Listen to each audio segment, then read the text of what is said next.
August 15వ తారీఖు నుంచి రాష్ట్ర ప్రభుత్వం కొత్తగా పెన్షన్లు ఇవ్వాలని డిసైడ్ చేసింది కదా.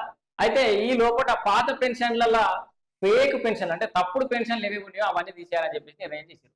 ఇగో అసెంబ్లీ సెగ్మెంట్ల వారీగా ఫేక్ పెన్షన్ల లిస్ట్ అని చెప్పేసి, అంటే ఏ అసెంబ్లీ నియోజకవర్గంలో ఎన్ని ఫేక్ పెన్షన్లు ఉన్నాయని చెప్పేసి నిర్ణయించాలని చెప్పేసి అయితే ప్రభుత్వం, అంటే తేల్చాలని చెప్పేసి అయితే ప్రభుత్వం నిర్ణయించింది. ప్రత్యేక జాబితాల రూపకల్పనలో అధికారుల నిమగ్నం.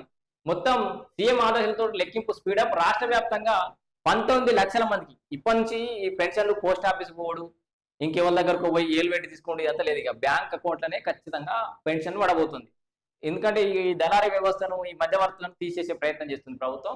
19 లక్షల మందికి ఆన్లైన్ లో పెన్షన్ ఇవ్వబోతున్నాడ. దీంట్లో క్షేత్రస్థాయి విచారణలో 1,28,518 మంది అనర్హులుగా గుర్తించారట. 1,28,000 చిల్లర మంది అనర్హులు, అంటే పెన్షన్ తీసుకోవడానికి అర్హులే కాదు, ఆ లెక్క తెలిసిరు. దీంట్లో ఒక్క జగిత్యాల జిల్లానే 6,979 ఉన్నాయట. మొత్తం అసెంబ్లీ వేదికగా సమగ్ర వివరాలు వెల్లడించేందుకు ప్రభుత్వ సన్నద్ధం. సిరిసిల్ల, సిద్దిపేట, గజ్వేల్ నియోజకవర్గాల్లో అనర్హుల జాబితాపై ఫోకస్.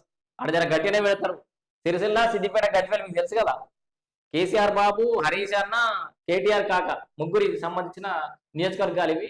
అక్కడ మరి ఫేక్ పెన్షన్లు ఎన్ని ఉన్నాయని చెప్పేసి గుర్తించే పనిలో అయితే రాష్ట్ర ప్రభుత్వం పడ్డదట. మొత్తానికే అయితే ఆగస్టు 15 తారీఖు నుంచి కొత్త పెన్షన్ రాబోతున్నాయి. వితంతులకు, ఒంటరి మహిళలకు కొంచెం ప్రాధాన్యత ఇచ్చే ప్రయత్నం జరుగుతుంది. ఇప్పుడు మొదటి విడతలు అయితే మిగతాలో కూడా వచ్చే అవకాశం ఉంది. సో మొత్తానికి పెంచిన పెన్షన్లు ఇస్తారా, మరి పాత పెన్షన్లు ఇస్తారా అనేది తెలియదు, కానీ కొత్త పెన్షన్లు అయితే మంజూరు కాబోతున్నాయి ఈ ఆగస్టు 15వ తారీఖు నుంచి. ఈ నెల ఆగస్టు 15వ తారీఖు నుంచి రాష్ట్ర ప్రభుత్వం కొత్తగా పెన్షన్లు ఇవ్వాలని డిసైడ్ చేసింది కదా. అయితే ఈ లోపల పాత పెన్షన్ల ఫేక్ పెన్షన్ అంటే తప్పుడు పెన్షన్లు ఏవి ఉన్నాయో అవన్నీ తీసేయాలని చెప్పేసి నిర్ణయం చేశారు. ఇగో అసెంబ్లీ సెగ్మెంట్ల వారీగా ఫేక్ పెన్షన్ల లిస్ట్ అని చెప్పేసి, అంటే ఏ అసెంబ్లీ నియోజకవర్గంలో ఎన్ని ఫేక్ పెన్షన్లు ఉన్నాయని చెప్పేసి నిర్ణయించాలని చెప్పేసి అయితే ప్రభుత్వం, అంటే తేల్చాలని చెప్పేసి అయితే ప్రభుత్వం నిర్ణయించింది. ప్రత్యేక జాబితాల రూపకల్పనలో అధికారుల నిమగ్నం.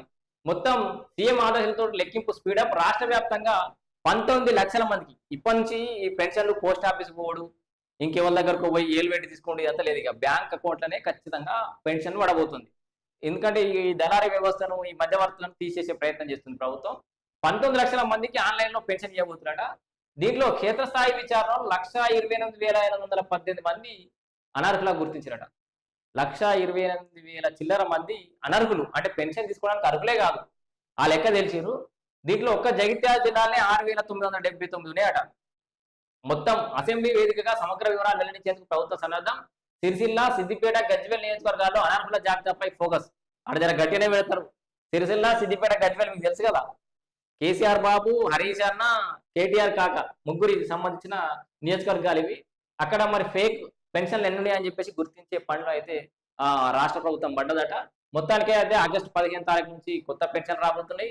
వితంతులకు, ఒంటరి మహిళలకు కొంచెం ప్రాధాన్యత ఇచ్చే ప్రయత్నం జరుగుతుంది. ఇప్పుడు మొదటి విడతలు అయితే మిగతాలో కూడా వచ్చే అవకాశం ఉంది. సో మొత్తానికి పెంచిన పెన్షన్లు ఇస్తారా, మరి పాత పెన్షన్లు ఇస్తారా అనేది తెలియదు, కానీ కొత్త పెన్షన్లు అయితే మంజూరు కాబోతున్నాయి ఈ ఆగస్టు 15వ తారీఖు నుంచి.